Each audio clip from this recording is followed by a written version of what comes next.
hard to find. It's like the limitless search for the grail. But through the adventure, you need everybody, all the companions, all the strength, music chants, and all the information. Remember this day, man. It will be yours. Stay on board the cruise. NewCruse 92.7 FM. Your source always.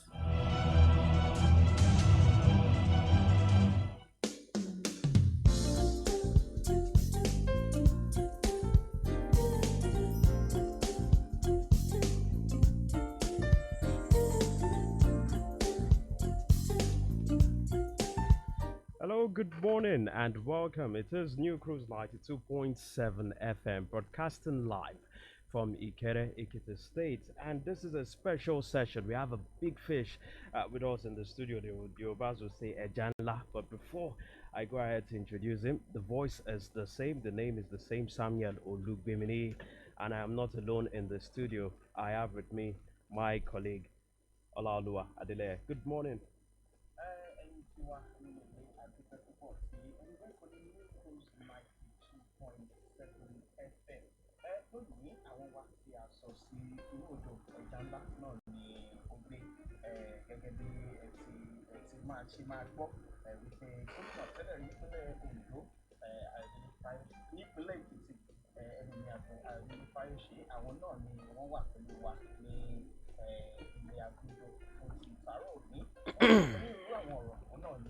máa tẹnubọ̀ lórí àkànṣe ètò yìí gẹ́gẹ́ bí ẹ ṣe gbọ́ èmi ní kọ́kọ́ náà ni mo wà lórí ètò ṣùgbọ́n Ọláolúwa Adélẹ́yẹ lórúkọ tèmi.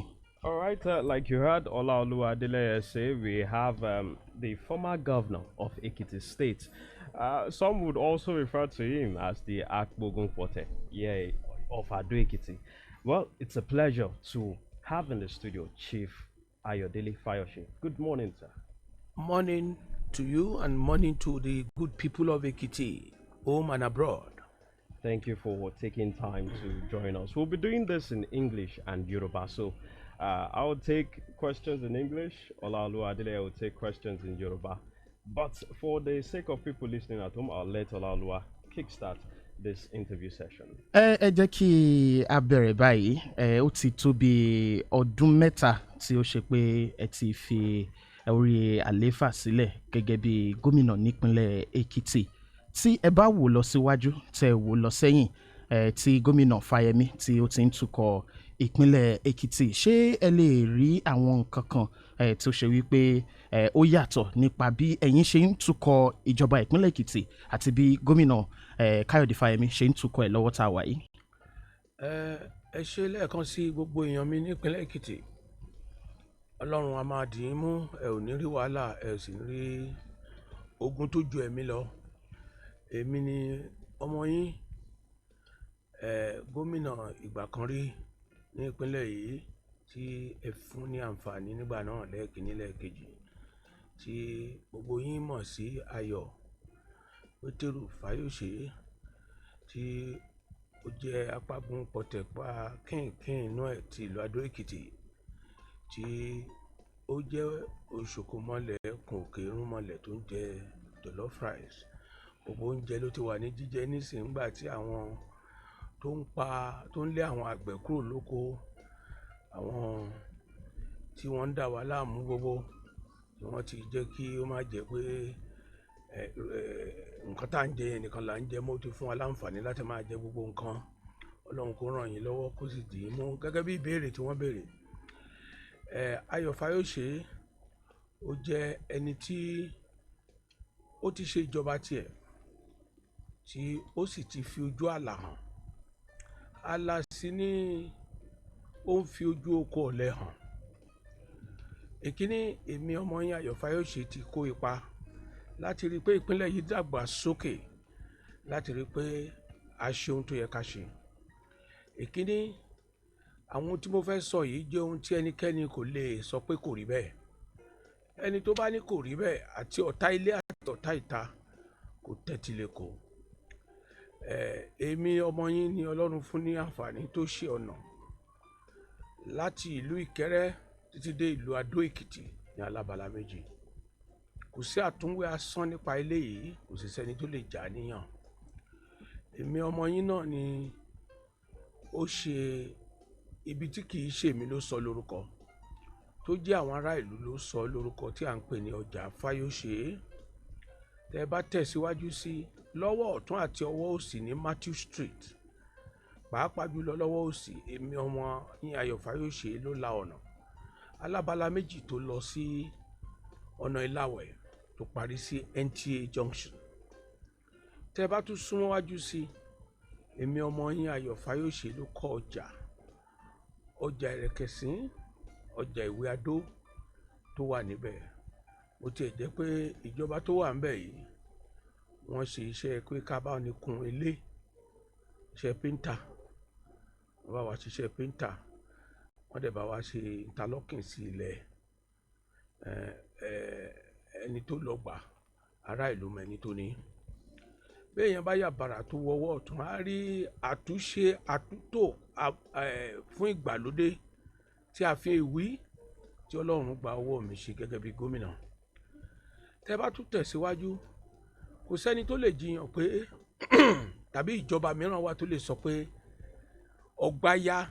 ọgbàgádá tí wọ́n kọ́ flyover sí nílùú Èkìtì, tí ènìyàn bá ti débẹ̀ á rí i pé eléyìí yàtọ̀. Iṣẹ́ àfínjú gómìnà lélẹ́yìí. Èmi ni Ọlọ́run lò láti ṣe flyover yìí. Tó bá dó sórí flyover yìí, wàá máa wo ilé ọ́fíìsì gọ́vnà kínní, ọ́fíìsì gọ́vnà kejì tí kò lẹ́lẹ́gbẹ́ ní Nàìjíríà. Èmi ọmọ yín náà ló kọ́. Tẹ́ bá tún súnmọ́ wájú sí, ẹ tún rí Àbẹ̀ní Ọláyínká tí mo lórúkọ olóògbé igbákejì gómìnà Fáyẹmí tó ní ìgbà ìjọba àkọ́kọ́. Tẹ́ bá tún tẹ̀síwájú, ẹ tún rí ilé àwọn kóòtù tí mo kọ́. Mi ò fẹ́ máa kà lọ torí tí n bá bẹ̀rẹ̀ sí kà lọ, wákàtí méjì a sì lè wà ń bí. Alágẹmọ ti bímọ ẹ̀ tán, àìmọ́ jókòó sọ́wọ́ ẹ̀. Èmi sì kọ́ lẹni tí yóò máa sọ pé lágbájá ṣe yìí, lágbájá ṣe dáadáa. There are close to about 400 electorates, àwọn dìbòdìbò tó wà ní ìpínlẹ̀ Èkìtì àti àwọn ará Èkìtì bíi mílíọ̀nù 2 ó lé, tí wọ́n lè ṣe ìdájọ́ àti gbèdéke talẹ́ni tó ṣiṣẹ́, talẹ́ni tó fakọyọ, talẹ́ni tó gbìyànjú, talẹ́ni tí ìgbà rẹ̀ tù wá lára. Gẹ́gẹ́ bí àgbà ìlú, ó ti kọjá ẹni tá a máa sọ pé lágbájá bàjẹ́, tẹ̀mẹ̀dò ò ṣe dáadáa, èyí ò ṣe dáadáa. Ayé ìgbà náà ti kọjá lọ. Bàbá ni mo jẹ́ ní ìpínlẹ̀ yìí lénìí, kí Ọlọ́run kó má bà dáadáa tá a ti ṣe jẹ́. Ohun tó dára jù ni pé ọba mẹ́wàá ìgbà mẹ́wàá ni, gbogbo ìgbà náà ṣáà ni ará ìlú yóò gbéyẹ̀wò láti mọ èyí tó dára jù. Ní tèmi, mo gbìyànjú, mo fakọyọ. All right, in case you just tuned in, you're still listening to former governor of Ekiti State, Chief Peter Ayo Fayose, and you've read out a couple of achievements, but there is also the question of you're a governor, a two-time governor, and now you're part of the Citizen League. There is the question of, in retrospect, do you think that there is something that you should have done, or that any succeeding government should have done, that they are yet to do, and you think it is fundamental to the growth of Ekiti State, considering that Ekiti State is still regarded as one that cannot survive without federal allocations and a couple of other things? Well, again, I will tell you, I am an interested party to the fact that I am the leader of the People's Democratic Party, and for all times and purposes, my interest will lie firmly with the PDP. I am not a politician who criticizes or who will criticize a government for the fun of politics.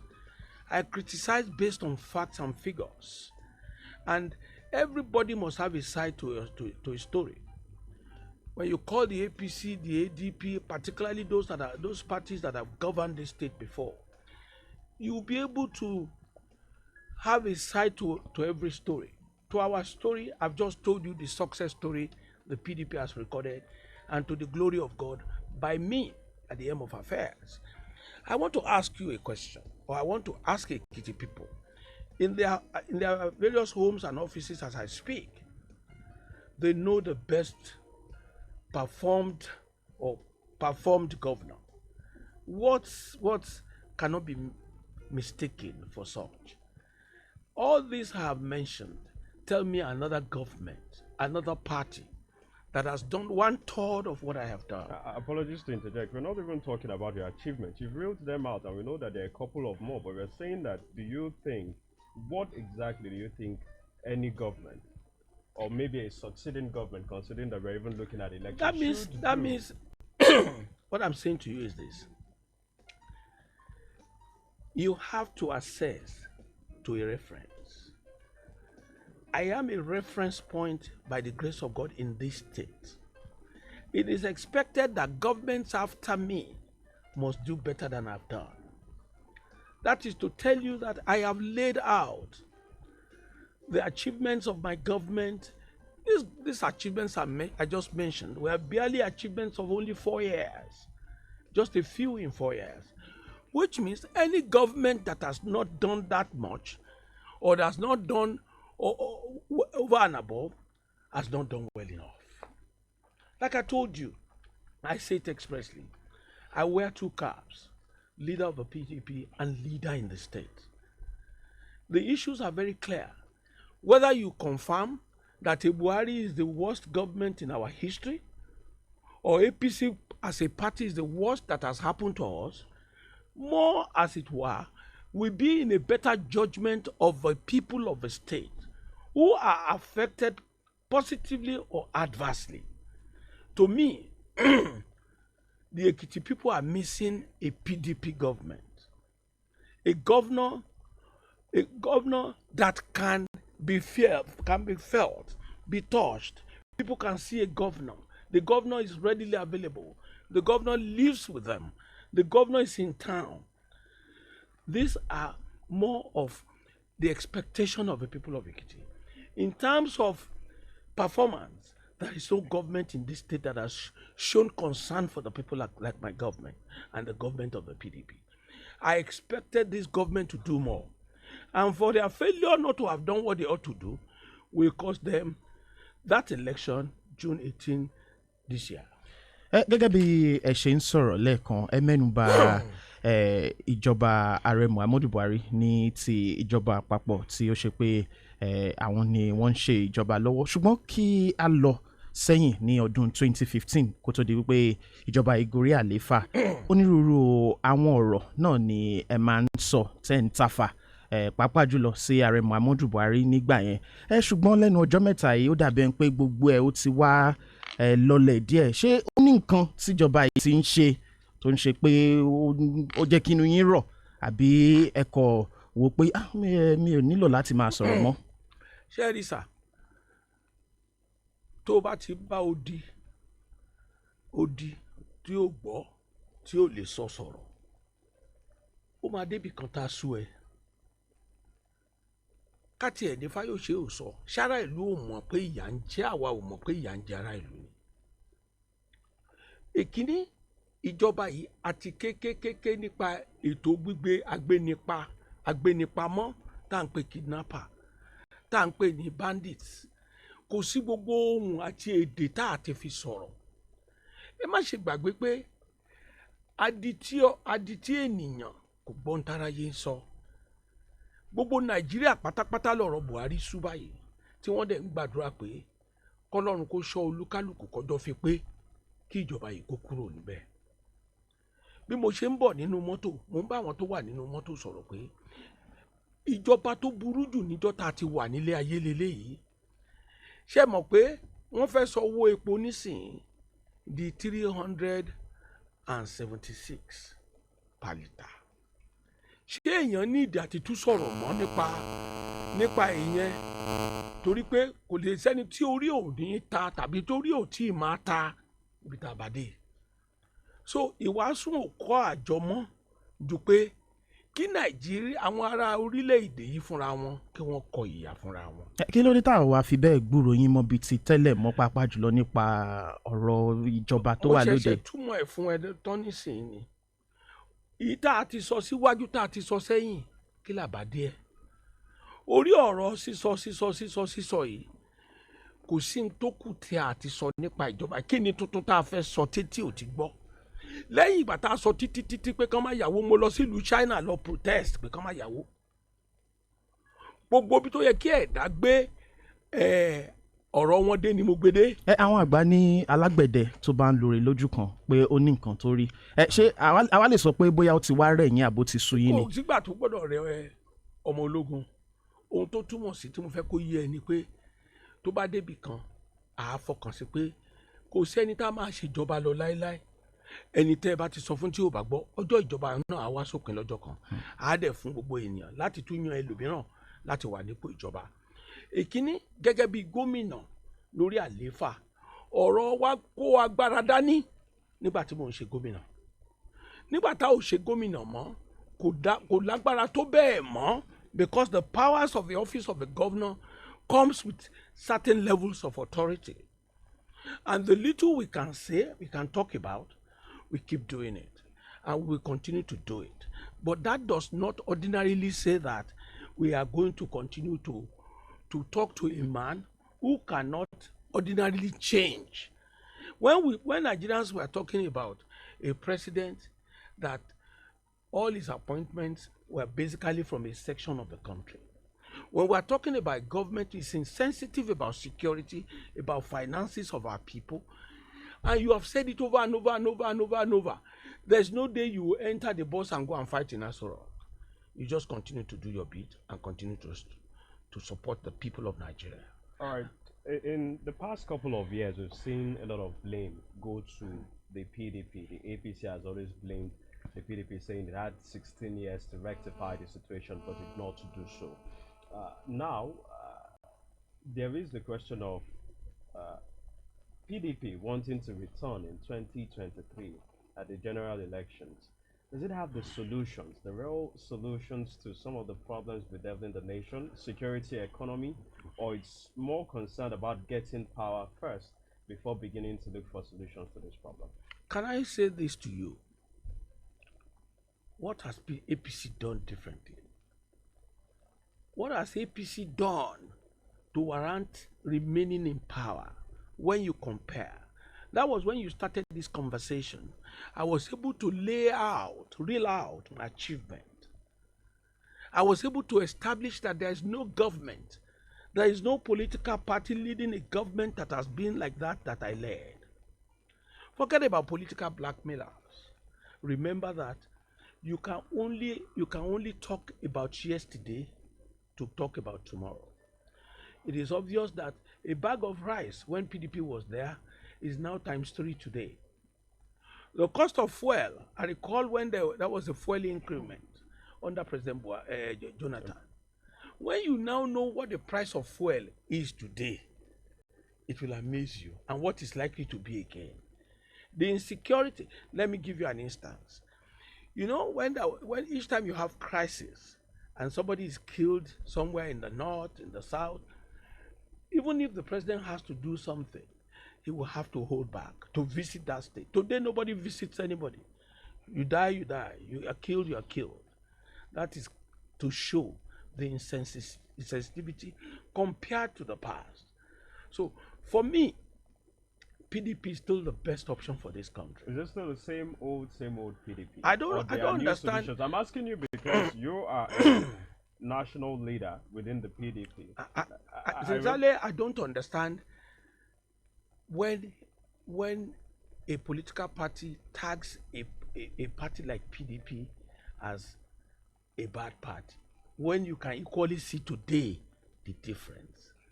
That's why I'm telling you, telling me to come and defend whether PDP at the point was bad. I'm not going to come and defend that because PDP to me has always been the best. You see, it was just to call a dog a bad name, to hang him. It was all putting lies together to get the PDP out of government at the time. You understand?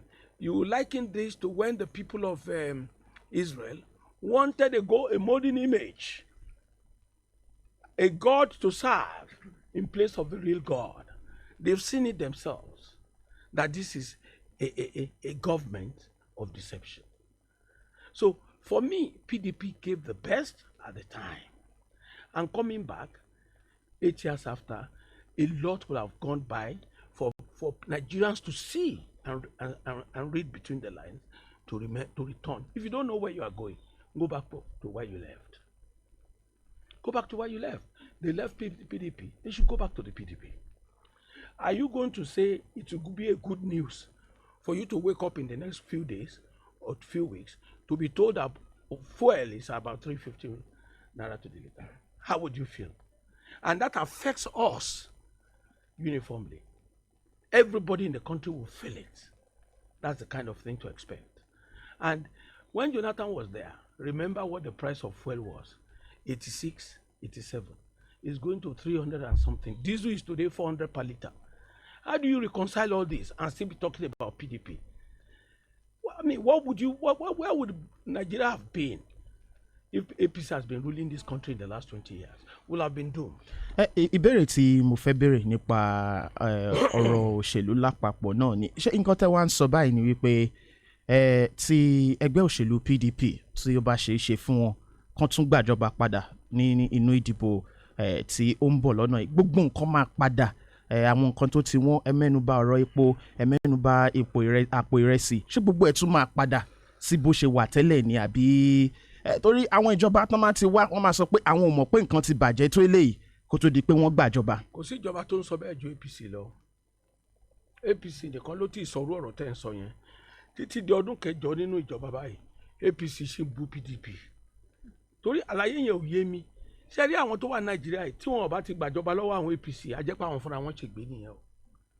Kì í sọ̀rọ̀ Fáyọ̀ṣe lélẹ́yìí o borówó jẹun mo wà ókè o ṣùgbọ́n ọmọ mẹ̀kúnnù wà tó jẹ́ pé tí a ò bá ti gbàjọba kúrò lọ́wọ́ àwọn ẹni yìí kẹ́ ẹ mọ̀ pé ó di gbére ó di wàlẹ̀ àṣà nìyẹn o ó di òkè àgbọ̀nà lókè mẹ̀sí ọlọ́run kò ṣọ́ ni lọ́nà òkè àgbọ̀nà ńbẹ nìyẹn o torí àwọn ọ̀run mọ̀lẹ̀ ló wà ńbẹ kọ́lọ́run kò ṣọ́ wa ńbẹ nítorí náà kì í sọ̀rọ̀ Fáyọ̀ṣe àbọ̀rọ̀ ẹnikẹ́ni ẹni tí orí ń ta láàrin ìlú mọ̀ pé ìlú le ìlú ṣòro ọ̀pọ̀lọpọ̀ ó ti di ràdàràdà kò tiẹ̀ sí ìgbésí ayé fún àwọn ènìyàn mọ́ ṣe rí wàhálà PDP wọn bá ló máa mọ nínú ìbò tó ń bọ̀ yìí o irú ti Èkìtì lọ́wọ́lọ́wọ́ ìsà láì wàásù fún ọmọ ìjọ ó mọ̀ pọ̀ ọ̀run àpáàdì iná wà lọ́run àpáàdì sá láì sọ fún ọmọ àpáàdì pé ọmọ ènìyàn pé ẹ má lọ ọ̀run àpáàdì o ẹni tí ìyà ń jẹ lílé ayé mọ̀ pọ̀ ọ̀run àpáàdì wà láyé. So you don't need to, PDP in Ekiti doesn't need too much campaign to win this election. We are a brand that everybody will behold, a brand that the party has built a flyover, has transformed the infrastructure of a state. During my tenure, kidnappers don't have a free day like this. Herdsmen don't celebrate what they do in this state when I was governor of the state. Everybody removed. You can't rear cow carelessly here when I was governor of Ekiti State. I recall when there was an incident at Okeakoirele, I was the first to get there. My government was backed by action. You can feel a government by me, by the PDP, to which I represent there and there. So let us get it very clear. Today is no longer the same.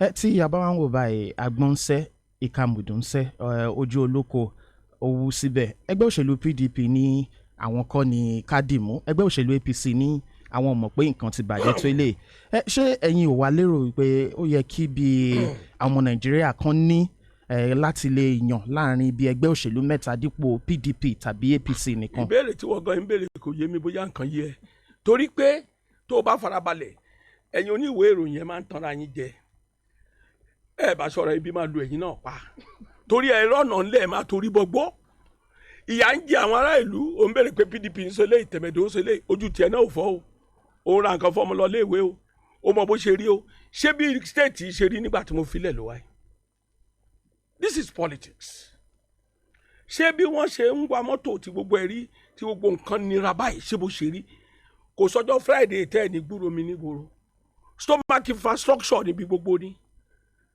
ìjọba jẹ́ ìjọba àwọn ènìyàn tí àwọn ènìyàn gbọ́dọ̀ máa rí ohun tí mò ń sọ fún yín ni pé kẹ́nikẹ́ni ní Èkìtì yìí má tanra wọn jẹ láti ìjọba àpapọ̀ wọ́n ti wó ilé APC ìjọba àpapọ̀ gangan iṣẹ́ ọwọ́ Buhari ti pa ní APC kò sẹ́ni tó ń jẹ́ APC mọ́ ẹ rí i pé PDP ṣe convention àwọn ò lè ṣe báyìí ìnira lọ́tún ìnira ló sì látòkè wá so bàbá sọ̀rọ̀ APC ó bá wọ ẹnikẹ́ni kó máa tanra ẹ̀ jẹ́. All right, Chief Ayo Fayose, you've talked about the achievements of yourself and also of the PDP in Ekiti State. You've also been more or less the face of the campaign so far for your preferred aspirant, that's Honorable Bisola, who has now emerged as candidate of the party. People would like to know, is this, if the PDP wins in June 18, is this going to be a Ayo Fayose third term by proxy? You see, people should stop fooling themselves.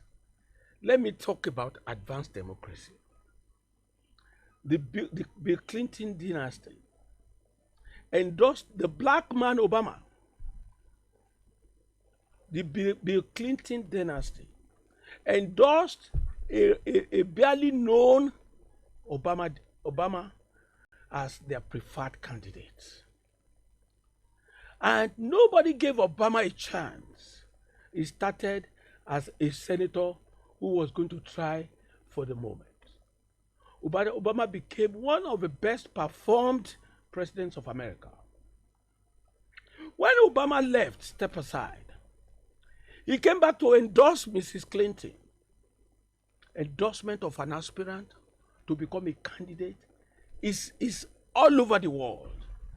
It is here in Nigeria, when you are not endorsed, then you start wagging, your mouth starts wagging. You start, because you don't have the prerequisites, what it takes to be endorsed. I stand there to say to the people of Ekiti State, I have meritoriously served the Ekiti people. When in the Bible, sometimes God will tell the prophet, go anoint so person to take over from you. Many a times, people are endorsed because the ordinary folks that they want to govern cannot make the right choice by themselves, because it's the people that they present in the primaries that the people vote for in an election. For me, I endorsed Bisi Kolawole on the merits of his past, on his achievements. And I equally don't have regrets that I endorsed Professor Kolawole Olushola. Let me tell you, life is lived by opportunities. All right. 1 minute. All right. When you want to talk about third term, if and when Bisi Kolawole becomes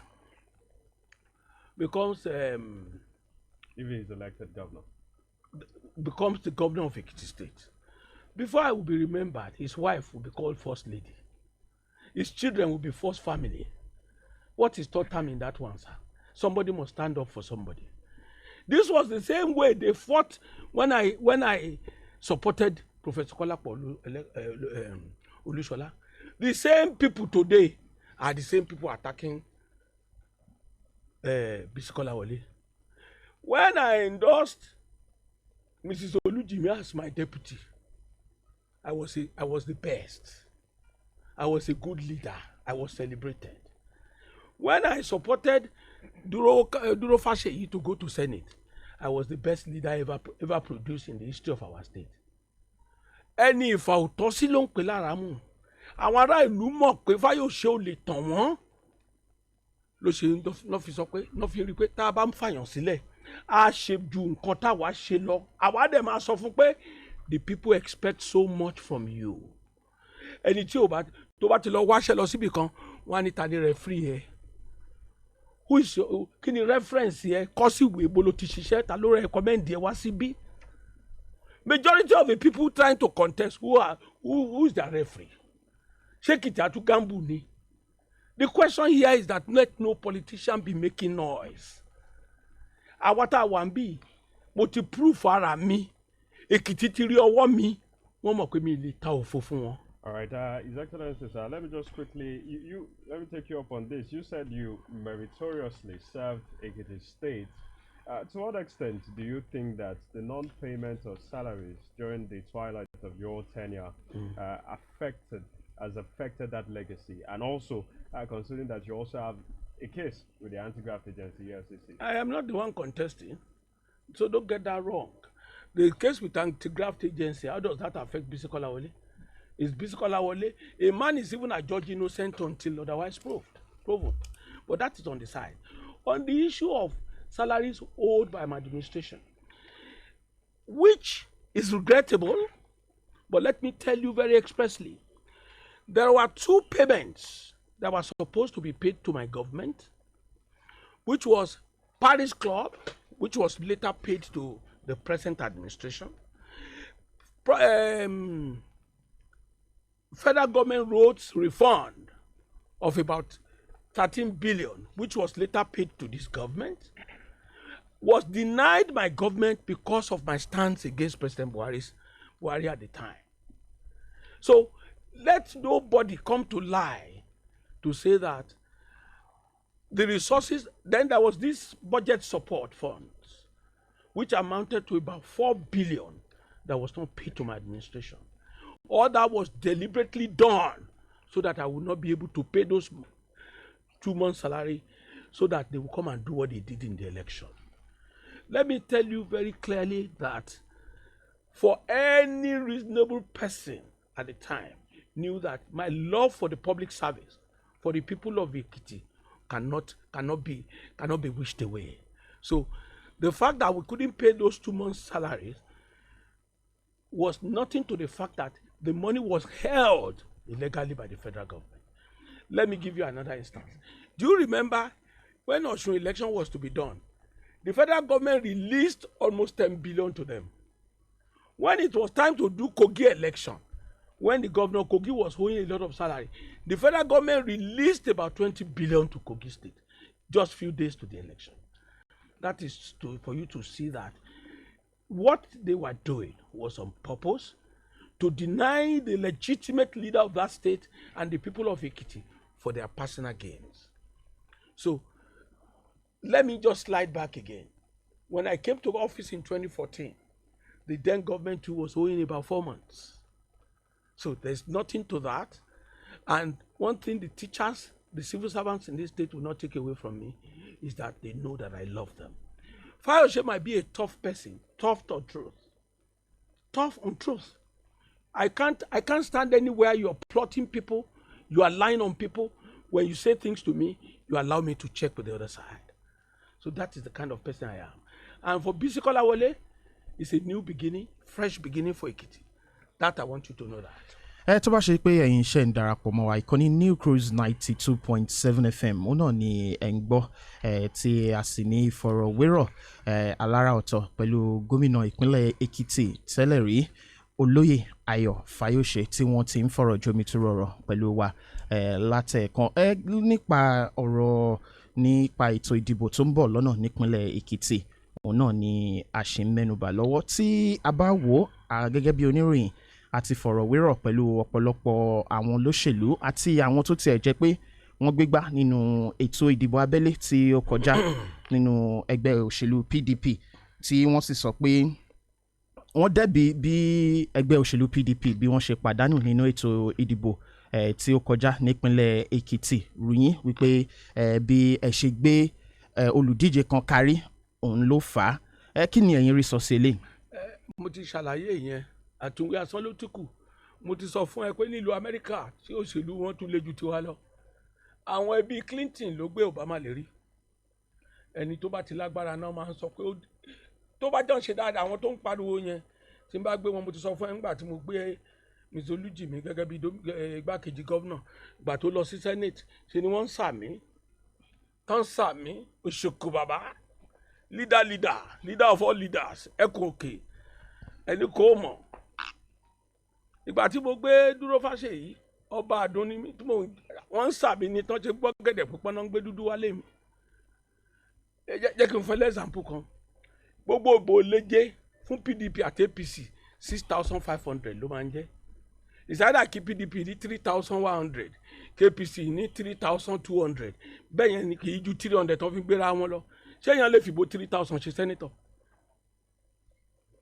ṣé tá a bá yọ kúrò nínú ìbò mi ọjọ́ sí yẹn sà ṣé ó dín nǹkan kan lọ́wọ́ but tá a bá ti gbé wọn hallelujah hosanna sọmọ mi rí ní Fáyọ̀ṣe a máa kélé lórí ṣùgbọ́n tí ò bá ti jẹ́ ti wọn á fẹ́ tírélà fẹ́ gbàrin mọ́tò lọ ni àbí nígbà tí ẹnjìnìá Ṣẹ́gun ò ní fi mí sílẹ̀ lọ́jọ́ sí lọ tó ń lọ sí APC tó ń lọ join gọ́vnà Adébáyọ̀ gọ́vnà Adébáyọ̀ àti gọ́vnà Fáyẹmí ẹgbà 16 ni mo fún gbogbo wọn 158 wards nínú 177 ni mo ti win mo dẹ̀ win kò tí ì sí ẹni tó ní rẹ́kọ̀dù yẹn rí ẹsikísà ẹ má jẹ́ ká máa tanra wa jẹ́ sa o ẹ má máa tẹ̀lé ọ̀rọ̀ àwa olóṣèlú interest lásán la máa ń jà fún o ṣé wọ́n lè lọ gbé ọ̀tá ẹ̀ ṣe gómìnà kó o lọ gbọ́ ọ̀tá ìdílé yín kò ní ọ̀tá ìdílé wa wá jalága àṣẹ wa. ṣùgbọ́n tá a bá wò báyìí nǹkan kan tó ṣẹlẹ̀ lọ́dún 2018 òun náà ló tún ṣẹlẹ̀ báyìí táwọn olóṣèlú dẹ̀ ti sọ pé lára àwọn tó tún díje gan tán ní nǹkan tó fà á tẹ́gbẹ́ yín fi pàdánù nìyẹn. ọ̀gbẹ́ni ó láìkì láti máa tẹnumọ́rọ̀ nínú APC lẹ́ni báyìí tàdá tí ìbọn náà yọ tira wọn báyìí even tọ̀dọ̀ wa yìí kérésìmesì là ń ṣe lọ́wọ́ lọ́dọ̀ wa o Easter làwọn ṣe wa o níbi tó le dé gbogbo àwọn tí ó wà ní APC báyìí ẹ̀sà wọ́n bá ríra wọn sójú wọn fògùn para wọn dànù ni mo sì ti ka tàwọn kan tó sọ pé àwọn máa gbé inú ọ̀gẹ̀dẹ̀ bọ̀gẹ̀dẹ̀ jẹ́ ni àwọn agbó inú agbó fún agbó dànù ni ẹsikísẹ má jà tanra wa jẹ wáyé pé APC ni wọ́n tó ń sọ̀rọ̀ yìí kò wá ọ̀rọ̀ kò sẹ́gbẹ́ òṣèlú kankan ó kàrí tó o bá ṣẹgbẹ́ òṣèlú tó o dẹ̀ ṣe repositioning kò sọ̀rọ̀ bẹ́ẹ̀ ń tọrọ yé torí nínú ẹgbẹ́ APC lẹ́ni báyìí ara òrókò ara òradìyẹ ni even national ò lè sọ̀rọ̀ kí ni national wọn ti sọ sà àwọn tó wà lọ́dọ̀ wa ń bì sà àwọn tó wà lọ́dọ̀ wa ń bì oko ọ̀lẹ kò sẹ́ni tó ràdà ṣan ni oko ọ̀lẹ kò sẹ́ni tó ràdà ṣan ni ẹlòmíì wà sà lọ́dọ̀ wa ìsà ó mọ̀ fúnra lára ẹ̀ kóun ò lọ́bì kankan á lóun á ṣe bàṣẹjẹ́ òbí tó ń ṣe lẹ́rùn tẹ́rùn bá wá lọ́dún tó dó wa pọ̀ nǹkan tẹ́ bá wá ní Bísí Kọ́láwọlé òní wọlé tọ́lọ́run lòun fẹ́ fi ṣe gómìnà nǹkan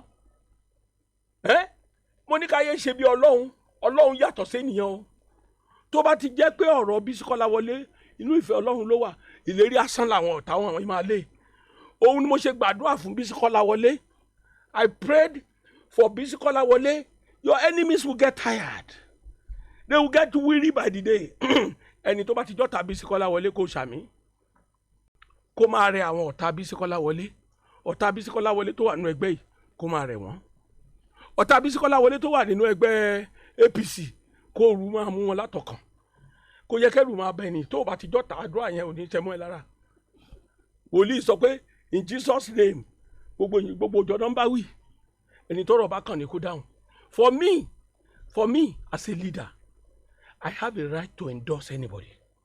I have a right to support anybody. I have not done anything out of a constitutional provision. Bísí Kọ́láwọlé and ẹ lọ wò mí dáadáa sa o tí n bá ti dúró tí ìyàn bẹ́ẹ̀ ni ìwúsá lọ wọ́n bá mi ń bẹ̀. Ẹlẹ́ka ò lùsì ìbò ní 2018 o. Ẹlẹ́ka ò lùsì ìbò ó lè làwọn APC já. Gbogbo ẹni tó wà lẹ́kìtì ló mọ̀ pé sójà náà kó wá bí àtàdá àtìbọn. Ẹ yé ṣe bí ẹni pé ẹ mọ̀ òótọ́. Torí pé tó o bá kọ̀ láti mọ̀ òótọ́ á kàtsọ̀ pẹ̀lú ẹ ẹni tó wà lẹ́kìtì ní 2018 a mọ̀ pé it was an unusual election Fáyọ̀ṣe ni wàá gbógun tì ta ló sọ fún wọn pé ohun tí Ọlọ́run á ṣe kò ní í ṣe ìlérí asán nìyẹn so let me equally round this up by telling you very expressly Ayo Fayose tí ó wáyé pé kò ń ṣèfẹ́ Ọlọ́run tí mi ò bá jẹ́ ẹni tó jẹ́ pé ó lérò ó yẹ kán ti defeat mi kán parapọ̀ ṣé wọ́n parapọ̀ náà wọ́n parapọ̀ tán rògbò wọn pọ̀ náà kò tí defeat Bísí Kọ́láwọlé náà. ní 2014 nígbà tí gómìnà òní contest pẹ̀lú Fáyẹmí gómìnà òní sọ pé Oyègún lórí ìgìbò ní 2018 22 ìbáyìí ó tún sọ pé Ayù lórí ìgìbò èwo la fẹ́ gbàgbọ́ nínú ẹ̀ sá. Okay, for those that tuned in the middle, you've been listening to the voice of former governor of Ekiti State, leader of the People's Democratic Party in Ekiti State, also a national leader. That's Chief Ayo Fayose. You can watch us live on Facebook at NewCruse 97 FM. That's our Facebook page. Just any moment from now, we'll open the phone lines. The number that you would call is 0816 781 4132. 0816 781 4132. Or 0915 388 6590. 0915 388 6590. Those are the numbers to call, and you can drop a comment on Facebook. But before we start picking the calls, I have one more question for Chief Ayo Fayose. There's kó tó béèrè question yẹn. Yes, sir. Àwọn ìgbésẹ̀ tó yẹ ká gbé kí gbogbo wa lè ṣepọ̀ láti gbé. Láàárọ̀ ọjọ́ kejì tí a dìbò yẹn tán, èmi Bísí Kọ́láwọlé àti àwọn méje míì la lọ lé ẹnjìnà Ṣẹ́gun Òní. Mo wà nínú mọ́tò níta, Bísí Kọ́láwọlé àtàwọn méje yẹn wọlé. Wọ́n ní ẹnjìnà Ṣẹ́gun Òní ò sí nílé. Ìgbésẹ̀ tó yẹ ká gbé ní ọ̀nà àlàáfíà pẹ̀lú ra wa. Ẹnìkan lá ṣe gómìnà. I was going to ask what your relationship is presently with your former preferred aspirants, Professor Kolapo Olushola and Senator Biodun Olujimi. My Eleka and I were on the same page. I spoke with him yesterday. When we are constituting committees, I sent a message. I called him personally. You come and be chairman of a campaign. And he said to me that he's arranged commitment for a program abroad. And he will be in and out. And he will send names of people that will be there to represent his own interest. And he sent me 2 names. And the names are part of what they are fixing together. And this I've done with other aspirants. And part of our effort to be together was the appointment of one of the aspirants as the DG of the campaign. That's Otumba Yinka Akirili. So how about Senator Biodun Olujimi? Well, I have sent message to Senator Biodun Olujimi. I've tried to call her. They say she's abroad. But one good thing is that you can only do your best. Those who will not take, and those that will take, and that will not stop what God will do. All right, one more question before we take the call. Yeah. And that is, there has been this recent agitation for the governorship position to be zoned by the major political parties to the south. You are wasting your time. Last election, Eleka contested south. Last election, this our friend from Ikere, Adeyeye contested. Olujimi contested. Excuse me, what are you talking about? So they should wait until they can win. All right. I should wait until my son can marry before I would continue my life. Don't waste your time. Okay, let's start. We couldn't have given a better opportunity to the south at the time. And if you want to see very closely, part of my effort for South to win was the effort that I did in Ikere.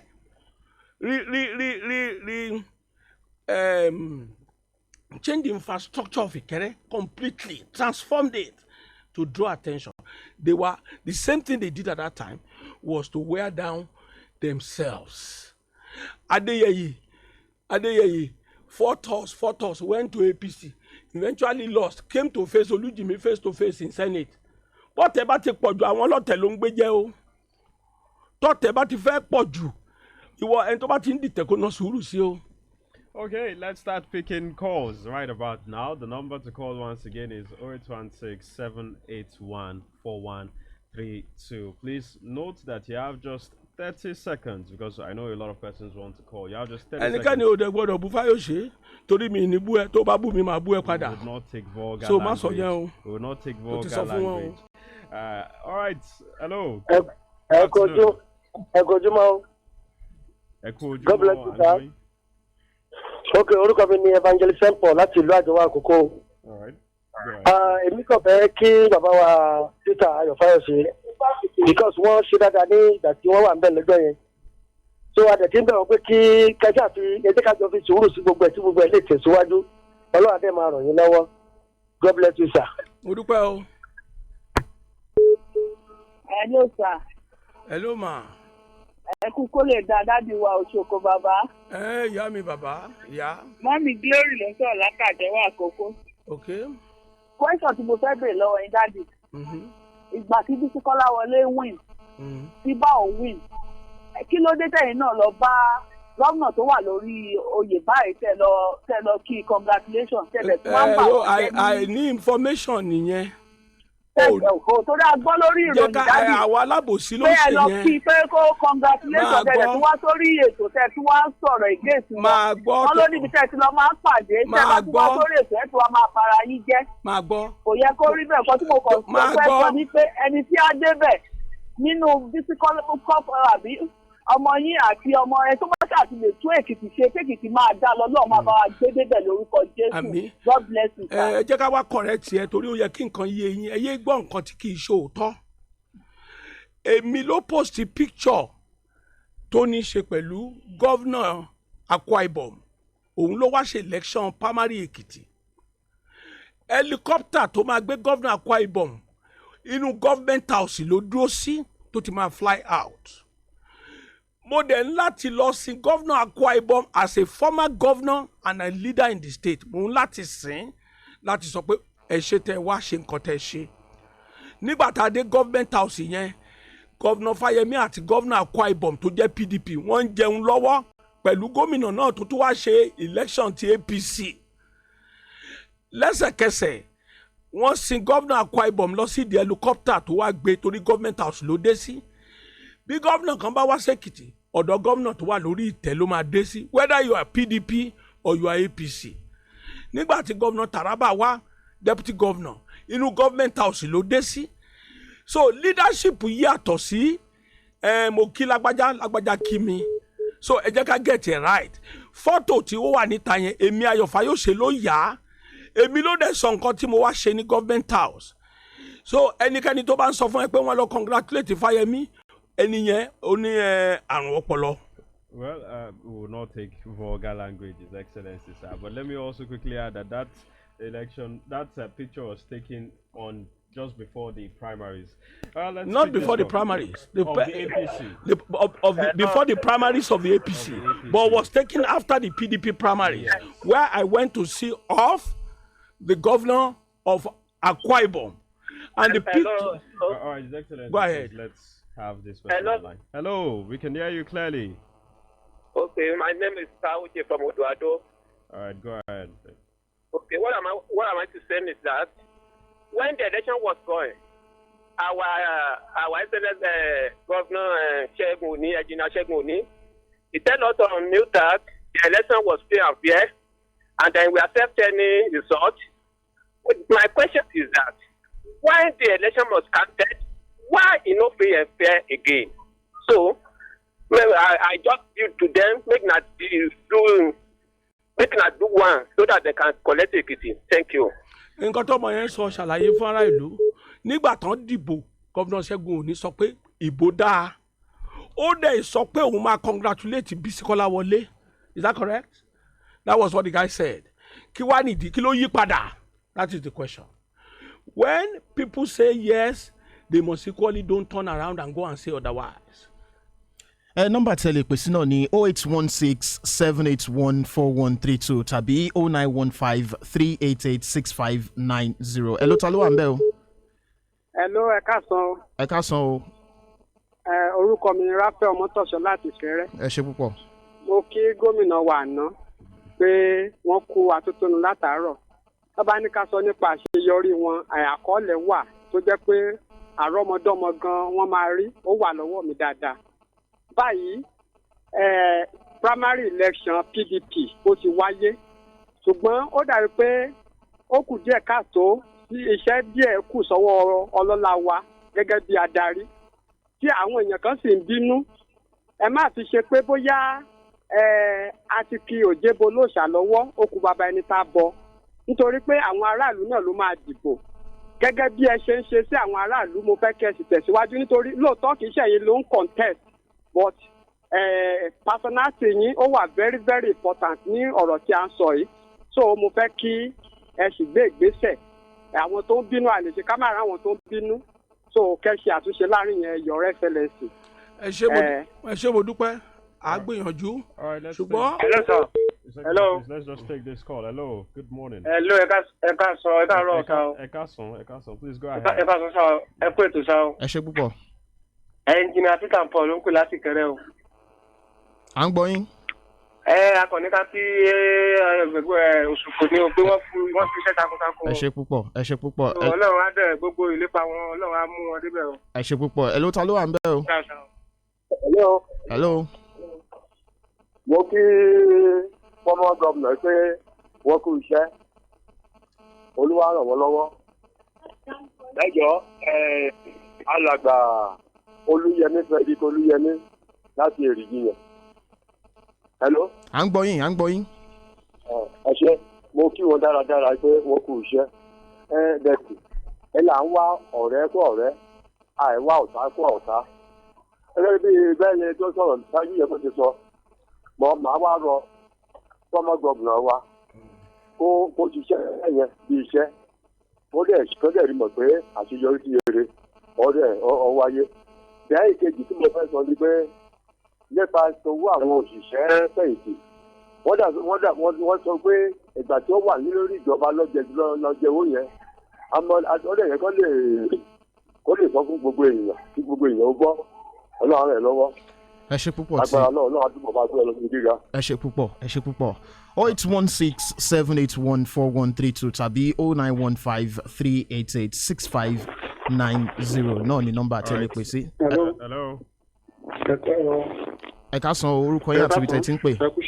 ẹ ṣe púpọ̀. mo kí gómìnà wa Adébáyọ̀ ló ń sọ̀rọ̀ o. láti bo. láti Adó. ẹ ṣe púpọ̀. ẹ jọ̀ọ́ gómìnà wa ẹ jọ̀ọ́ ẹ bá wa sọ̀rọ̀ nípa owó oṣù àwọn òṣìṣẹ́ fẹ̀yìntì yẹn kó lè yé gbogbo àwọn ènìyàn. then bẹ́ẹ̀ ṣe ni wọ́n sanwó wọlé nígbà tí ẹ wà ní orí ìjọba ẹ sọ ní òyìnbó lẹ́ẹ̀kan but kò fẹ́ yé àwọn tó yẹ pé wọn ò gbọ́ òyìnbó ẹ bá wa sọ kẹyànnà náà. then gọ́vùnà Ṣẹ́gun Òní tẹ́ni ẹ lọ bá ń lé tí ò sílẹ̀kùn fún yín ó kù díẹ̀ káàtó torí pé ẹ̀yin náà ti make peace ó dẹ̀ kí Ṣẹ́gun Òní náà kóhun náà allow peace kó lè rìn. ẹ ṣé o. ẹ ṣé púpọ̀ ẹ jẹ́ á fún olóyè Ayọ̀ Fayose ní àǹfààní báyìí kí wọ́n dáhùn sí àwọn ìbéèrè àti àwọn ọ̀rọ̀ tí àwọn èèyàn sọ. ẹ ṣé ìkíní mo dá wa lójú pé kò sẹ́ni tó lè dá ìbò wíìnì láìsí gbogbo wa kájọ ṣiṣẹ́ papọ̀. ìyẹn lèmi dẹ̀ mọ̀ tó dá mi lójú ni mo ṣe ń gbé àwọn ìgbésẹ̀. lẹ́nu ìgbà tá a dìbò tán yìí mo ti lọ sí Àbújá láti sọ fún àwọn aláṣẹ ẹgbẹ́ pé kán pe gbogbo wa sàbújá kán wá sékìtì gọ́vnà ìpínlẹ̀ Ọ̀yọ́ ò ti lọ sọ́dọ̀ ẹ̀ pé kán wá ṣe báyìí gọ́vnà ìpínlẹ̀ Ọ̀yọ́ mo wà lọ́dọ̀ wọn nígbà tán pé gọ́vnà Ṣẹ́gun Òní wọ́n dẹ̀ pé gọ́vnà Ṣẹ́gun Òní kó wá síbàdàn ní last Sunday yìí wọ́n dẹ̀ sọ pé kémi náà wá síbàdàn táwọn bá ṣetán pẹ̀lú gọ́vnà Ṣẹ́gun Òní àwọn á pè mí gbogbo ọ̀rọ̀ kọ́ ló yẹ kí n máa sọ lórí afẹ́fẹ́ láti ṣó gbogbo ìgbésẹ̀ tí mo ti gbé ìgbésẹ̀ mo ti bá alága ẹgbẹ́ kò kárí ẹgbẹ́ mo ti bá wọn sọ̀rọ̀ gbogbo ìgbìmọ̀ tó ti pè wá àti gọ́vnà Wike gbogbo wọn ni mo ti bá sọ̀rọ̀ tí wọ́n dẹ̀ ti pe gọ́vnà Ṣẹ́gun Òní ṣùgbọ́n àwọn kan wà níbẹ̀ tó ń sọ pé kí gọ́vnà Ṣẹ́gun Òní lọ sí APGA wọ́n ní kó lọ sí AC kó lọ sí eléyìí ṣùgbọ́n tí ẹ bá ṣọ́ra tí kò bá rẹ̀ jà àti parí ẹ̀ á ṣòro torí náà gbogbo ìgbésẹ̀ tí mò ń gbé mi ò ní ìdá tí wàá bọ́ sórí afẹ́fẹ́ báyìí kí n máa sọ tí mi ò bá gbégbésẹ̀ Akérèlé ò ní gbà láti ṣe díjì Ajíjọlá tó gbé àpótí nílùú Adó gbogbo wa la jọ ń ṣiṣẹ́ pọ̀ báyìí àbúrò mi Arìbísálà láti ìlú Ìkọ̀lé a jọ ń ṣiṣẹ́ papọ̀ ni torí èmi fúnra mi lórí chat sí gbogbo wọn Ẹlẹ́ka àbúrò mi tó wà ní Ìkẹrẹ yìí èmi pè lánàá mo pè níjẹta a jọ sọ̀rọ̀ ó text mi padà ẹni tó bá ti sọ pé òun ò fẹ́ àlàáfíà òun ló máa nídààmú so mo fẹ́ àlàáfíà torí bí àṣeyọrí làwọn ọmọ ẹgbẹ́ ti lè ráṣeyọrí ṣùgbọ́n àwọn tó yí àwa lórí ká tí wọn ò bá ṣọ́ra wọn á ṣì wá darí wọn á dá wàhálà lẹ̀ wọn á create problem lẹ́ẹ̀kan sí gbogbo ìgbésẹ̀ tó bá yẹ kí n gbé ọmọ arákùnrin mi tó wá láti Ìlàwẹ̀ náà tó gbé àpótí láti Ìlàwẹ̀ Adáramódù òun náà ti mú èèyàn sílẹ̀ nínú committee town form ẹni tí níbẹ̀ yẹn bá jẹ́ mẹ́jọ tó ti báyàn mẹ́fà sọ̀rọ̀ mẹ́fà àbọ̀ tá a ti jọ ń ṣèpàdé that clearly shows that we are making effort. ẹ̀ẹ̀kan ṣoṣo kọ́ ni gbogbo wàhálà ìyá tán tá a bá wo APC gan wọn tí ì bẹ̀rẹ̀ òru sì mú wọn láàárọ̀ mú wọn lọ́sàn-án mú wọn lálẹ́ ni ṣe lè bò ló ń bọ́ sínú ẹ̀fọ́ ìfiri so ká gbèyàn sẹ́gbẹ̀ẹ́ àlàyé tí mo ṣe lẹ́ẹ̀kan ni pé wọ́n béèrè lọ́wọ́ mi arábìnrin kan pé ó ń sọ̀rọ̀ pé mo lọ congratulate Governor Fáyẹmí ká má rí sa ká má rí ṣùgbọ́n ọ̀pọ̀lọpọ̀ irọ́ ni wọ́n ń tà fún wọn àwa la kọ́kọ́ ṣe primary tó tùbà tó túṣẹ́ gómìnà tó wá ṣe primary yẹn gómìnà ní ọ̀dọ̀ gómìnà ẹgbẹ́ ẹ̀ ló dé sí PDP gómìnà ló wá ṣe but inú government house ló dé sí which is the normal thing normal protocol tó bá ń lọ mo gbọ́dọ̀ lọ sìn eskisa former governor state yìí ni mí ní Nàìjíríà èmi lálága gbogbo gómìnà PDP tẹ́lẹ̀ èyàn ò lè wá ṣe election lẹ́kìtì kí n ní kí wọ́n bàbá sọ pé mo rí Fáyẹmí kí n má lọ kí pé ó dàbọ̀ níta fẹ́ kí n máa ṣe ni pé kí n kàdá ti Fáyẹmí tó bá ti fẹ́ jáde lẹ́nu government house kí n ní kàn bẹ́rí ẹ̀ dànù èmi ò lè ṣe yẹn o mi ì lè bẹ́rí anybody ìyẹn kọ́ ló ń dìbò iṣẹ́ ọwọ́ Fáyẹmí iṣẹ́ ọwọ́ Fáyọ̀ṣe làwọn èèyàn á wò wọ́n á wo ẹni táwa méjèèjì gbé sílẹ̀ ta ló jó lóòótọ́ ta ló ń jẹ́ni tó lè sọ fún ẹni tó gbé sílẹ̀ pé múra síṣẹ́ àwọn ará ìlú ló nìyẹn ìgbà tí mo dẹ̀ mọ̀ pé ẹ lè máa parọ́ fẹ́rẹ́fẹ́ yìí fún àwọn ará ìlú èmi ló ya fọ́tò àwa mẹ́rẹ̀ẹ̀rin èmi ló post ẹ̀ èmi ló dẹ̀ kọ sísàlẹ̀ yẹn pé government house ni mo wá yìí o ìdí tí mo ṣe wá rèé o torí ẹ̀yin agbọ̀ràn dùn èmi ló post picture yẹn so àwọn ò lè wá kán máa parọ́ tí ò sí ní ohun tí mo sọ nípa ọ̀rọ̀ owó oṣù òṣìṣẹ́ fún owó oṣù méjì tí a jẹ mo sọ pé kó tó tẹ̀ ní pé a jẹ́ titi wa yẹn gbà tí mo gbàjọba lọ́wọ́ gọ́vnà Fáyẹmí kì í ṣe pé mo gba ìjọba yẹn nìkan mo gbà pẹ̀lú gbèsè àti sálárì oṣù 4 ni mo gbà ṣùgbọ́n ìyẹn kọ́ ni ti excuse táwa ní excuse táwa ní ni pé ìjọba mi dojúkọ ìjọba Buhari nígbà náà owó tó yẹ kán fún wa tí wọ́n ń pè ní Paris Club tó ń lọ sí almost 12 billion torí pé mo dojúkọ ìjọba yẹn wọ́n san fún mi wọ́n gọ́vnà Fáyẹmí náà padà wá san fún budget support 2 point something billion on fún state kankan méjì wọ́n fún mi owó tí a fi ṣe ọ̀nà federal government ní ọ̀nà Ìkẹrẹ yìí èmi ni mo ṣe gọ́vnà Fáyẹmí náà padà wá sanwó yẹn fún wọn san fún mi so owó wọ̀nyẹn will have been enough fún mi láti san ajẹ pensioner lówó ajẹ òṣìṣẹ́ lówó ajẹ ilé lówó ẹni tó bá ń parọ́ ẹ bá rí àlàyé mi ó máa ń wà consistent ni èmi tó lè dúró síbẹ̀ kí n fara máa rọ́ gbogbo ará ìlú kí n máa fẹ́ràn wọn báwo lówó oṣù wọn ṣe jẹ́ èèwọ̀ fún mi nítorí náà ọ̀rọ̀ ò rí bẹ́ẹ̀ yẹn rárá federal government dìídì gbé owó yẹn wọ́n dìídì má fún mi torí kán lè ṣe nǹkan tó fẹ́ ṣe ni ẹ má gbàgbé pé nígbà tó fẹ́ dìbò lọ́sùn APC government ibẹ̀ ṣe náà fún wọn ní 10 billion ìgbà tó fẹ́ dìbò ní Kogi ṣe náà fún àwọn yẹn ní 20 billion these are not this àwọn nǹkan tí ò jẹ́ kí ìjọba àpapọ̀ ṣe òótọ́ láàrin àwọn ìpínlẹ̀ nìwọ̀n yẹn torí tá a bá ti sí ní pátì wọn báyìí náà máa ṣe so nǹkan tí mo fẹ́ lò ní pé gẹ́gẹ́ bí gómìnà ìfẹ́ ará ìlú ó jẹ mí lógún and iṣẹ́ ìdàgbàsókè ìlú gbogbo wọn lórí nǹkan tí mo ṣe. All right, we have a couple of comments on Facebook on our page where we're streaming live. You have this one from Ezekiel Omotaya. Well done, Mr. Ayo Fayose. And then you have Papi Ayokunle Ajisafe, who is asking if you will contest the presidency come 2023. Sherry, ẹni tó bá ti fẹ́ gun àkàbà ilẹ̀ náà ti ń gun àkàbà kì í ṣòkè. Anybody tó bá fẹ́ contest gẹ́gẹ́ bí ààrẹ Nàìjíríà ó gbọ́dọ̀ kọ́kọ́ ní ìpínlẹ̀ tiẹ̀ lọ́wọ́ o. What everybody should support me to achieve is to win election for the people of Ekiti under PDP. They should forget all these sentiments. Your welfare is more important than any ambition, Timobani. And my priority is that let us win for you. When we win for you, you will not see these herdsmen attacks again. When we win for you, you will have a governor you can reach, you can see, you can touch. When we win for you, a lot of kidnappings will stop. So for me, as Ayo Fayose, priority mi ní Ekiti. Tí Ọlọ́run bá sọ pé ọ̀rọ̀ federal government presidency àbọ̀sí, omi là àkọ́kọ́ tẹ̀ ká tó tẹ yanrìn. All right, you've talked about several references to herdsmen crisis, herdsmen clashes, herdsmen attacks. If you had the opportunity to sit down with Mr. President, or maybe very close to the corridors of power, how exactly would you expect the government to nip these herdsmen attacks? Jerry, let me tell you, the whole burden of governance and leadership is in the body language of the leader. A leader must be willing to do the needful. A leader must not be sectional. A leader must be just and equitable. When all these are in place, that leader will perform without fear or let. So what I'm just trying to say, in effect, is that for me, I don't need to advise a Buhari government anymore, because it's an unwilling president. It's a president that cannot change. So I hardly want to be talking about him. That is the truth.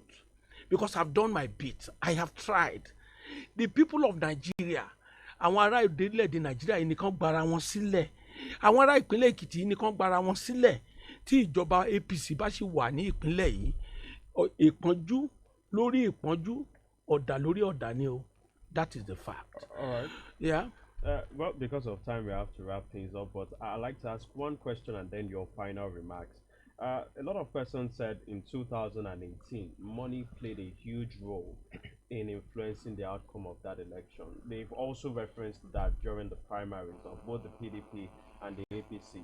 Going forward to the June 18 election, to what extent do you think money would play a role in determining who becomes governor? And then I also want you to wrap that up with your words. Well, if we are denying that the problems of the leader is the problem of the people, the problem of the leader of the people is the problem of the leader. The bá ní leader mówó wá, àwọn wo ló ń gbà? Ṣé ìlú ló ń gbà? It's unfortunate that democracy has turned to that. It's very unfortunate. So I don't want to equally talk much about that, but it is an unfortunate thing in our democracy. That is the truth. On my closing remarks, mo ṣe ń sọ fún yín, Ọlọ́run dá olúkálùkù ní ẹ̀yà títí ẹ̀. Bó ṣe dá mi mo ṣe ń sọ̀rọ̀ yìí. Bó ṣe gbé mi ẹlòmíì lè wà báyìí á dákẹ́ sínú, á máa bá yé nǹkan jẹ́. Èmi ò mọ̀ pretend mi ọ̀rọ̀ tó bá ní ìṣù pẹ̀lú ojú mi ló ti máa rí. That is how God has made me. Nínú ìbò tá a di lọ ìsà, ẹnìkan lá wọlé, tẹnìkan bá ti wọlé, ká rántí pé Ọlọ́run kì í dá ìbìtà. The likes of leaders like me cannot appease anybody except they willingly take it that it is their party.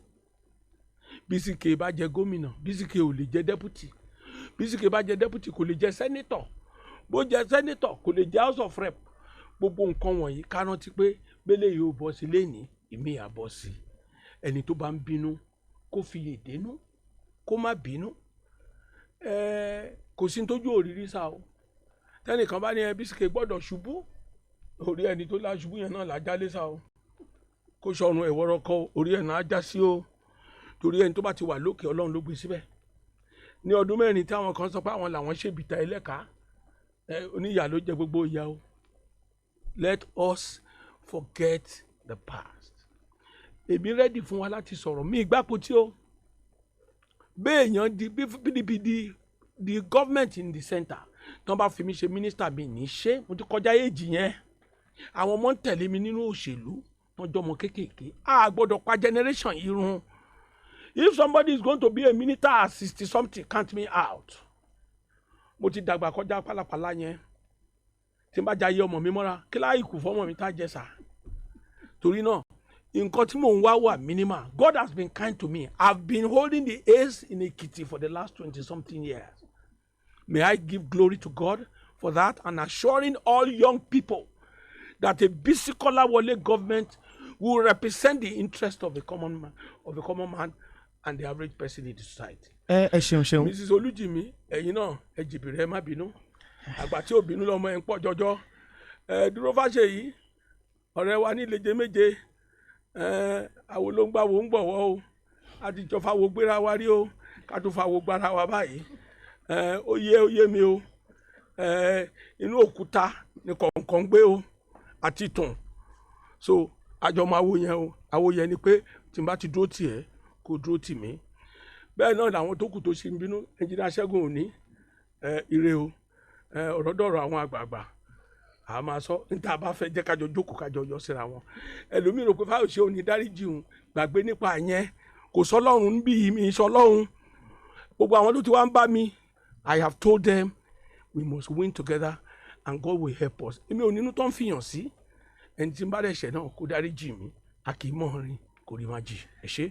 ẹ ṣeun olóyè Ayọ̀ Fayose ẹ kú ohun látẹ̀ẹ̀kan láti bí wákàtí kan ó lé báyìí náà ni ẹ ti ń fọ̀rọ̀ jomitoro ọ̀rọ̀ lórí ọ̀rọ̀ tó ní í ṣe pẹ̀lú bí nǹkan ṣe ń lọ lórílẹ̀‐èdè wa àti bó ṣe ń lọ ní ìpínlẹ̀ Èkìtì wa ti àwa yìí ẹni náà ni a máa fi àdàgbà ètò yìí náà rọ̀ sí Ọláolúwa Adélẹ́yẹ lórúkọ tèmi.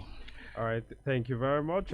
mo fẹ́ commend the radio station yìí I must commend you. Bí mo ṣe bá yín ìbá dáadáa ni you are a radio station and a leading radio station in Ekiti. I recommend you to Ekiti people. Thank you very much. Thank you very much. Chief Ayo Fayose, that's the voice of the former governor of Ekiti State. But don't forget that they will say I've given you endorsement. All other radio stations will begin to fight me. On the lighter note, I was going to ask, on the lighter note, do you still want to be a cleric? Excuse me. Ìrìn àjò ayé yìí ọ̀dọ̀ Ọlọ́run náà la parí sí o ọ̀dọ̀ Ọlọ́run la parí sí o kí gbogbo wa kíyèsí ara ká dẹ̀ bẹ̀rù Ọlọ́run. All right, thank you very much.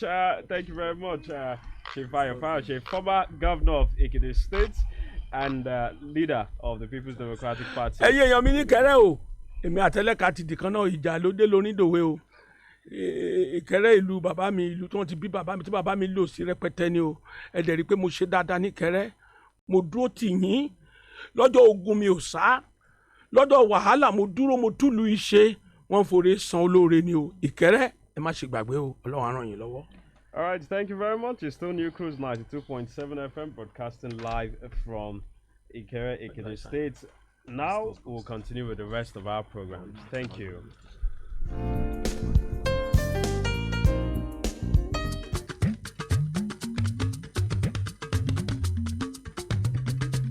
rédíò àtàtà kan bẹ́ lẹ́kìtì ń bí NewCruse 92.7 FM ló ń jẹ́ kìnìún ọlọ́làjì dé kí gbogbo ẹranko wọ́n pa lọ́lọ́ bàbá ní bàdà láyé bàbá ní bàbá ń ṣe fọ́mọ lọ́jọ́ kọjọ́ yà ẹ gbà bẹ́ẹ̀ NewCruse 92.7 FM ní kẹ́ máa gbọ́ rédíò àtàtà tó kọ́ni lọ́gbọ́n èrò tó kún rẹ́rẹ́ tó lẹ́jà ń bákan nínú NewCruse 92.7 FM lẹ́ti máa gbọ́ kápolówó ọjà kọjá ó tà wàràwàrà àní kápolówó ọjà kájọ bùbájẹ NewCruse 92.7 FM ní ẹ ti máa gbọ́ Ìkẹ́rẹ́ Èkìtì la kalẹ̀ sí tá a ti ń dábìí ẹdun tí a tún rọ̀ bí òwe kúrò eré ìdárayá kókó inú ìwé ìròyìn tó pójú owó 92.7 NewCruse FM bàbá ni bàbá ń ṣe Sunday ọmọ alóńgẹ́ ló sọ wípé 92.